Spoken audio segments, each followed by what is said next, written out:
Hey guys, Professor Bill, Comic Book University, and Avengers, issue number 8. Now we start off with the Wasp about, a present calling for somebody. We need help. This is dangerously terrible. Help, help, help. Then we jump to 2 hours earlier. We get to see that they find Avenger X. Now, if you guys didn't read, and they do mention in here also, but if you guys didn't read the Avengers 1 point such and such or whatever, go back and check out my reviews. I did a review for every one of the issues. I believe there were only 6 issues.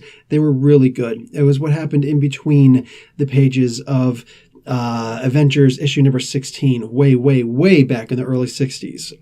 Really good stuff. And, they explain how they went from having the huge A team to that basic B team where Captain America had to lead the Scarlet Witch, who didn't have any real powers at the time. She could turn a light switch on and off or make a banana peel appear, and Quicksilver, who was fast, but, they didn't really know what to do with a fast character. He wasn't like the Flash. And Hawkeye, who... well, he's Hawkeye. I mean, we don't love him because he's OP.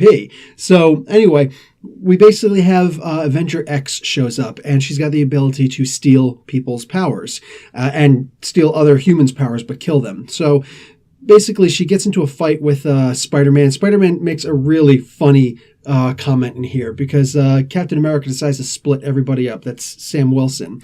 And it's funny. She actually says, "You don't look like the Captain America I fought." But he says... I want to split everybody up and go, look for her. And Peter Parker makes this incredible joke where, as a Dungeons & Dragons fan, a role player fan, he says, what is this? Like, Cap never plays Dungeons & Dragons. Don't you know the first rule of D&D is you never split up the party? That is freaking genius. Mark Waid, you are a genius. You are awesome, brother. You are absolutely awesome. So anyway, she goes and beats the living snot out of every single one of these guys, steals their power. I'm talking Hercules, I'm talking Thor, I'm talking everybody. And at one point, Doom finally arrives. And, she says, I've got the power of 2 gods. He says, one demigod, one second hand.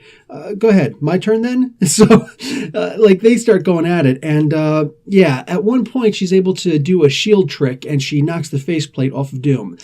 Yeah, sorry. I don't know. I guess she's got the skill of, Sam Wilson, who's not nearly as good with throwing that shield as Captain America is. He's great, but he's not that damn great. So I don't believe that. Sorry, that was kind of hard to believe. On top of that, she's able to touch Doom. She's able to even get close enough to touch Doom. I'm sorry.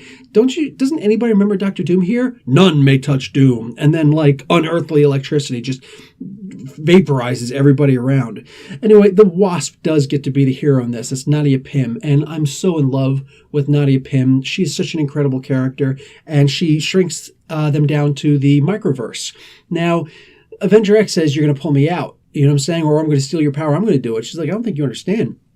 I usually throw out a little marker before I go into the microverse so that I can find my way out. And that's perfect because I'm telling you, I get so sick and tired of the idea that, you're shrinking down to this a size smaller than that of an atom in a microverse, a whole new dimension, a whole new universe inside of a dimension. And what are you going to do here? You're going to, just grow again anywhere? No, that's simply not the way that the universe could possibly work. Do you have no idea of quantum mechanics? So she throws out a marker so she can always find the way back. That is perfectly believable. No idea how they would do something like that, but it's perfectly believable. But she didn't throw out a marker. She's like, this is basically a suicide mission. And all of a sudden, here comes the shield. The shield comes flying by. Doom was able to throw the shield, shrink it down in the microverse, right where, he calculated that she would go. And she was able to grab onto it. Avenger X wasn't able to grab onto it and brings back to normal. And that is absolutely awesome. That is a really freaking great resolution to this. Guys, I'm going to give this comic a B+.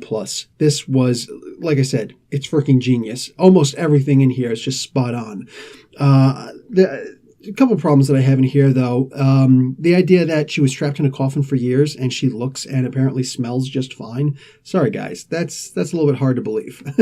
On top of that, the Avengers have dad bods. In some of the pictures, like the one particular picture of Spider-Man, it looks like he's got a dad gut. You know what I'm saying? I mean, come on, man. We don't need that. But you know what is cool? Dr. Doom and Nadia Pym. Between last issue and this issue, I would absolutely love to see these guys get into some kind of a relationship. That's it. I'm calling it, and I want to see it, and I demand it at this point. Mark Waid, you have been put on notice. All right, guys. Anyway, Professor Bill, Comic Book University, class dismissed.